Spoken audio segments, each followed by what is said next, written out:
Boa tarde, pessoal. Meu nome é César Mello, sou advogado especialista em direito público.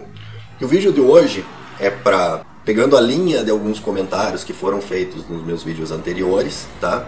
Explicando por que esses comentários são inconvenientes, certo? Não são, a meu ver, a forma correta de se interagir com o poder público e, a meu ver, são a fonte da corrupção no Brasil, tá? Então o vídeo de hoje é para falar sobre o princípio da impessoalidade, tá? Sobre o comportamento de gado que algumas pessoas optam por executar, tá? E por que esse comportamento gera o que eu classifico como folclore tirado da bunda, tá? Então vamos lá. Alguns comentários nos meus vídeos aí sobre o recurso administrativo foram no seguinte sentido: olha, o delegado indefere o seu pedido porque você é uma pessoa afrontosa. Se você fosse amiguinho do delegado, se você fosse puxa-saco do delegado, ele deferia. Porque eu passo o dia inteiro puxando o saco do delegado e daí os meus pedidos são deferidos rapidamente, tá? Primeiro, se a pessoa que fez o comentário for de Curitiba, é mentira, tá? É mentira. Porque o delegado aqui de Curitiba indefere tudo, demora a mesma coisa para todo mundo e ele indefere tudo para todo mundo igual. Inclusive, eu estou sabendo que ele andou indeferindo coisa igual indeferiu para mim, pra gente, tipo, da nata, tá? E essa pessoa vai botar no rabo do delegado de um jeito que o meu recurso vai parecer assim que é carinho. As decisões deles estão tão erradas, mas tão erradas, que efetivamente pisou no calo de gente que não devia, né? E a grande questão é a seguinte: pelo menos esse delegado aqui, ele respeita um princípio importante, que é o princípio da impessoalidade, certo? Dentre os princípios da administração pública, eu classifico como o da impessoalidade um dos mais importantes, às vezes até acima do princípio da legalidade, porque o que acontece? Sem o princípio da impessoalidade ser respeitado, todos os outros necessariamente estão sendo desrespeitados, tá? Porque o que quer dizer o princípio da impessoalidade? O princípio da impessoalidade quer dizer o seguinte: não importa quem está pedindo, não importa o nome na capa, não importa se o cara chega lá e fala assim, ó, tá aqui os papel, protocolo aí pra mim. Quando é que sai? Tá. Então tá. Tchau. Ou ele chega assim: oi, boa tarde, tudo bem com você? Você aceita uma balinha? Ai, o delegado tá aí, eu queria falar com ele. Ai, tá bom, eu espero. Ai, posso entrar? Ai, tá bom, dá licença. Ai, oi, seu delegado, tudo bem? Como é que tá você? Como é que vai a sua família? Como é que vai? Ai, puxa, nossa, que lindo dia. Não sei quem. Ai, você pode dar uma prioridade no meu pedido? Ai, tá bom, muito obrigado, tchau. Né? Qualquer coisa, só me chamar, tá? Né? Essa puxação de saco ridícula que eu vejo o pessoal fazendo. Tá? Começa por aí, cara. Se você baseia a sua advocacia nisso, meu Deus do céu, tá? Mude de país, porque não sei se você percebeu, mas esse mundo não existe mais, tá? Não vai mais acontecer, tá? Eu conheço uma série de advogados que advogam assim. O cara não entende merda nenhuma, de direito nenhum. Aí toda a advocacia dele é baseada que ele é amigo do amigo do amigo e ele passa o dia inteiro indo de vara em vara pedindo favor. É tipo assim, ó: excelência, eu sei que eu sou burro, eu sei que os meus argumentos são uma merda, mas você pode me deferir o pedido, né? E o pior é que tem muito juiz que defere pedido por pena do advogado, tá? Isso é um absurdo completo, tá? O mal da advocacia no Brasil é essa merda que os advogados fazem, que ao invés de se dedicarem a fazer um fundamento de qualidade claro e com direito de verdade, eles escrevem uma petição de bosta, fazem um argumento de merda, e daí tudo que eles conseguem é porque eles vão lá conversar com o juiz. Pô, você não faz isso, você não vale a pena, etc. Veja bem, ó, eu despacho com o juiz. Mas eu não despacho com o juiz dizendo assim: ai, doutor, por favor, como é que vai a sua filha? Não, eu despacho com o juiz quando é uma situação um pouco mais complexa, e daí, para facilitar a vida do juiz, eu vou lá e explico os argumentos da petição e mostro os documentos principais para o juiz não ter que sentar e entender tudo da leitura da petição, certo? Mas eu não vou lá pedir favor para o juiz, eu não vou lá dizer que eu sou amigo do fulano, eu vou lá para explicar a petição, porque muitas vezes é complicado, certo? Eu já fiz isso, por exemplo, no começo do mês, eu fiz isso. Por quê? Porque era uma situação simples e óbvia, só que uma situação simples e óbvia num processo administrativo de 1.500 páginas, certo? Então, para que eu fui lá? Eu fui lá porque, havia urgência real, certo? Então fui lá conversar com o juiz para que ele não tivesse que ler as 1.500 páginas, porque daí obviamente ele ia deixar para depois, corretamente, certo? E principalmente para apontar, ó, excelência, das 1.500 páginas que tem aqui, o que o senhor precisa ler para entender é essa e essa. E só isso. O resto, ele dá base, ele dá fundamento para o argumento destas páginas, certo? Então, o despachar com o juiz, o falar com a autoridade, ela tem o seu papel no ponto de você facilitar a vida do juiz, por exemplo, num caso muito complexo, onde você explicar a complexidade do caso, facilita depois que o juiz, após a sua explicação, leia a sua petição de 45 páginas e consiga entender pelo menos a parte da liminar, certo? Num processo que vai acompanhado de 1.500 documentos, que ele sabe que ele não precisa ler os 1.500. Ele foca nos 5 que são importantes, e daí se ele tiver uma dúvida, ele usa os outros 1.500 só para retirar a dúvida.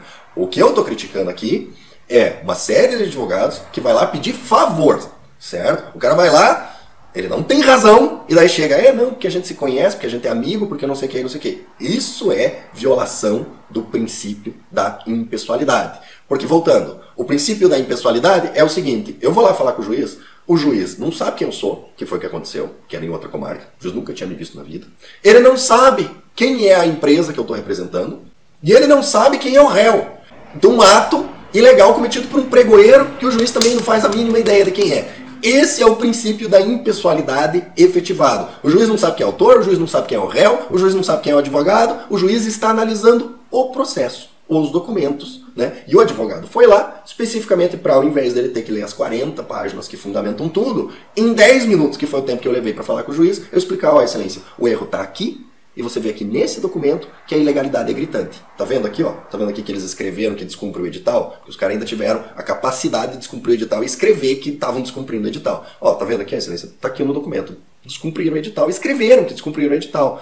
Caso de liminar clara. O juiz, opa, 10 minutos, entendi. Realmente é caso de liminar clara. Aí depois ele foi ler o processo com calma para fazer uma liminar, fundamentando corretamente e deferiu a liminar, tá? Eu não fui lá dizer assim, ó, excelência, eu sou o Dr. César Melo, que eu sou especialista, porque eu conheço o seu pai de muito tempo, e não sei quem, não sei quem, certo? Então começa por esse ponto. O princípio da impessoalidade, ele é necessário, porque ele comanda que quando qualquer autoridade for decidir alguma coisa, ele tem que ignorar os nomes na capa. Ele tem que ignorar quem que fez o pedido, ele tem que ignorar o advogado que está patrocinando o pedido, ele tem que ignorar se o advogado foi lá e conversou com ele, bateu papo, tomou um café com ele, certo? Tudo isso tem que ser irrelevante para a tomada de decisão.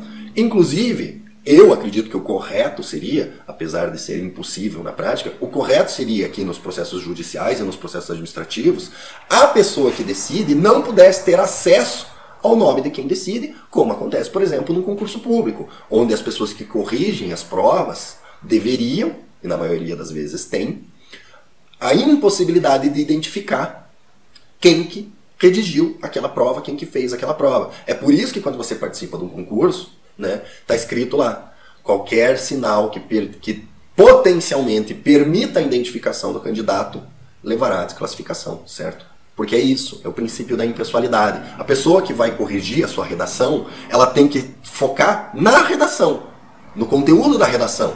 Se ela souber quem redigiu a redação e isso entrar no cálculo da nota, o princípio da impessoalidade não está atendido, tá?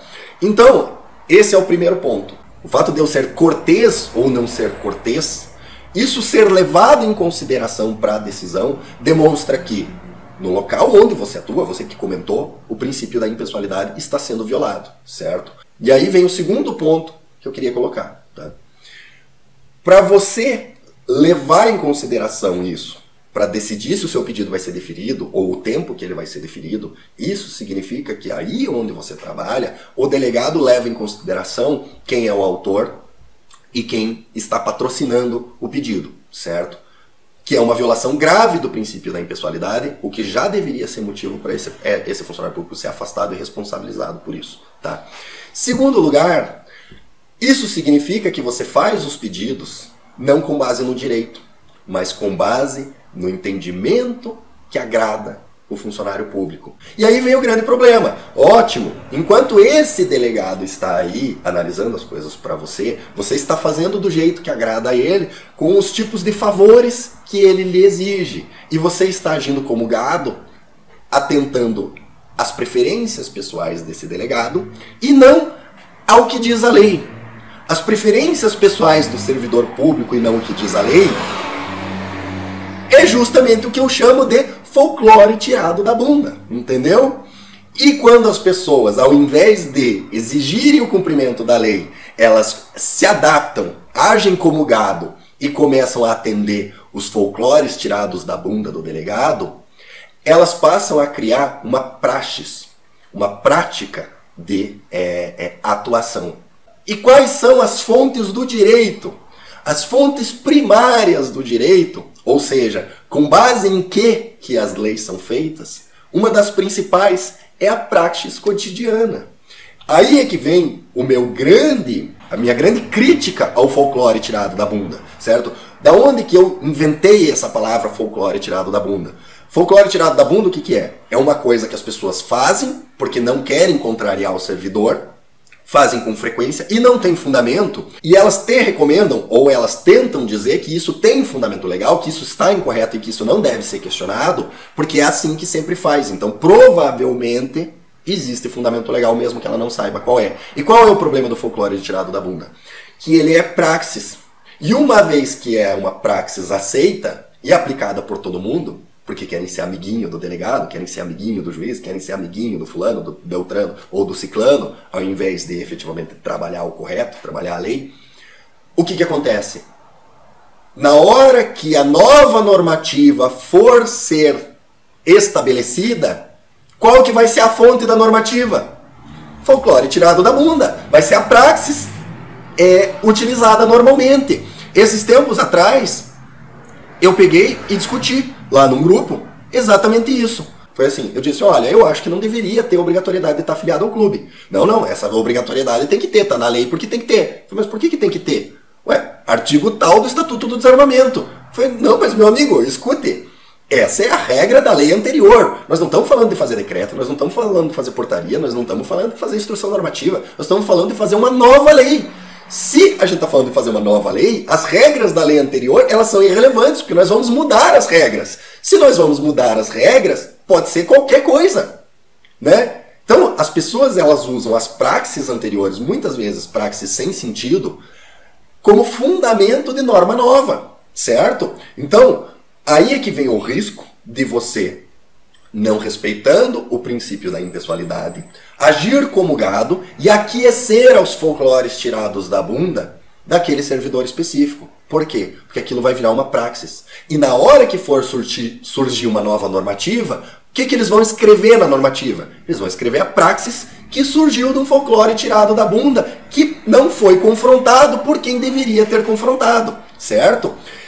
Então, a pergunta, nossa César, você acha que essa forma de agir é a correta, é a que traz resultado? Sim, eu acho que é a forma correta e é a que traz resultado, certo? Por quê?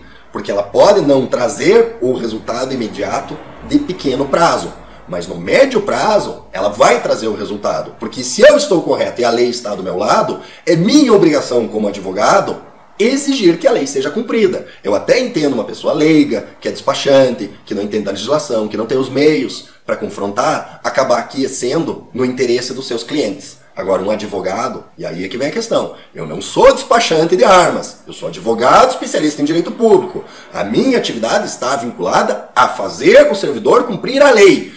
Pessoal aí que acha, doutor César, você faz o meu pedido de porte? Não faço, eu não sou despachante, entendeu? Eu atuo com violação da lei. Doutor César, negaram meu pedido de posse dizendo que eu não comprovei o segundo local de arma. Violação clara da lei. Beleza, aí vem pra mim, entendeu? Agora, doutor César, ele negou a minha quinta arma porque disse que eu não comprovei a efetiva necessidade. Não tem o que fazer, tá correto, tá de acordo com a lei, certo? Não vem pra mim, fica no despachante, certo? Que note-se, eu não estou dizendo que o serviço do despachante é inferior, eu estou dizendo que é um serviço diferente, certo? O despachante cuida disso, despachar levar a documentação e acatar as ordens do delegado, certo? O meu serviço é quando as ordens do delegado extrapolam a lei, questionar o descumprimento da lei. Aí isso é trabalho do advogado, não é trabalho do despachante. E daí vem o último ponto do vídeo. Ah, mas será que não seria melhor fazer isso? Por que o doutor não faz isso? Tá? Por dois motivos. Tá? O primeiro motivo é o fato de que eu já fiz, eu já experimentei fazer, eu era desses advogados que sempre, não, porque um bom acordo é melhor do que uma boa briga e não sei o quê. E tudo eu resolvi. Antes eu ia conversar, ia ver com as pessoas, colocar o meu ponto de vista, até que um dia eu trouxa fui fazer isso e o cara achou que era mais fácil matar o advogado do que se defender no processo, certo? E daí eu percebi que se as pessoas fossem razoáveis, se você fosse conseguir convencer uma pessoa a fazer as coisas só no blá blá blá, só no tete a tete, você não precisaria estar lá conversando com a pessoa já teria feito a coisa da forma como você quer. As pessoas, elas fazem o que a gente quer quando elas não têm outra opção, ou a outra opção vai ficar muito mais caro, né?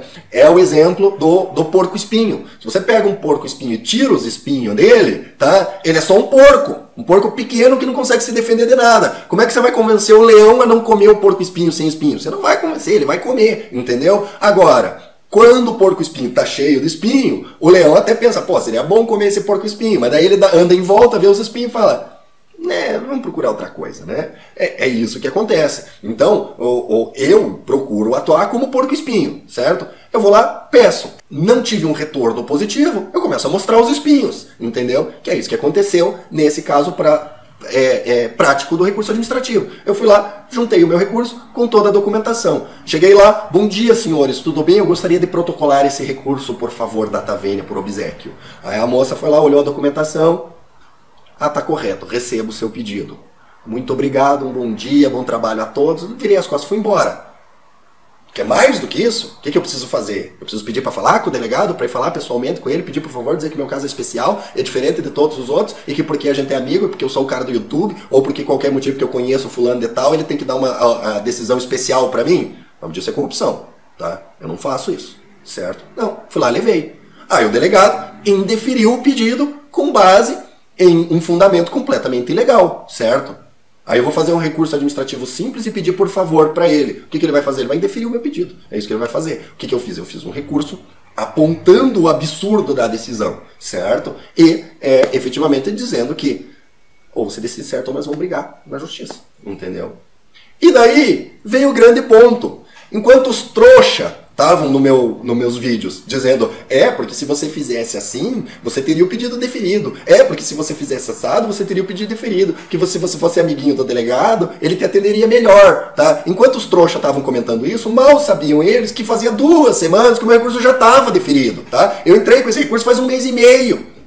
Tá? Quem acompanha meu canal sabe que eu falei desse recurso faz 2 meses atrás, entendeu? A questão é a seguinte, eu não tive tempo de gravar, para evitar ter que fazer uma introdução explicando toda a cronologia do negócio, eu publiquei como se eu tivesse protocolado aquele recurso essa semana. É só isso, meu recurso já estava deferido, entendeu? Quer dizer, fizeram papel de trouxa aí nos comentários, certo? Tava comentando aí, o troço já estava deferido, certo?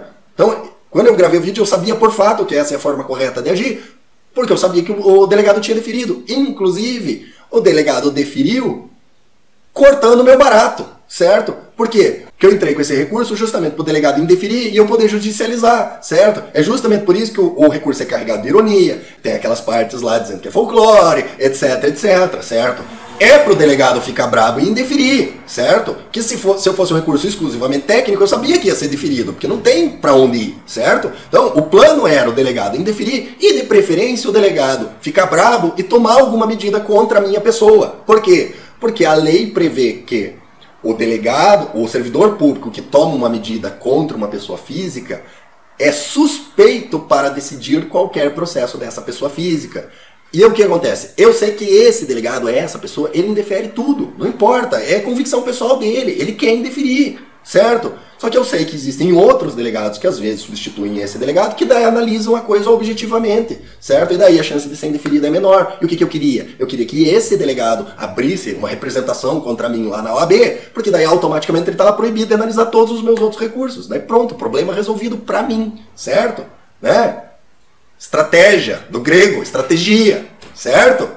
E daí, vamos ao último ponto do vídeo, que já ficou grande demais, certo? Eu entendo que essa forma de agir, pedindo favor, sendo amiguinho do servidor, além do problema de gerar o folclore que depois vira lei, ele é o limiar, o limítrofe da corrupção, certo?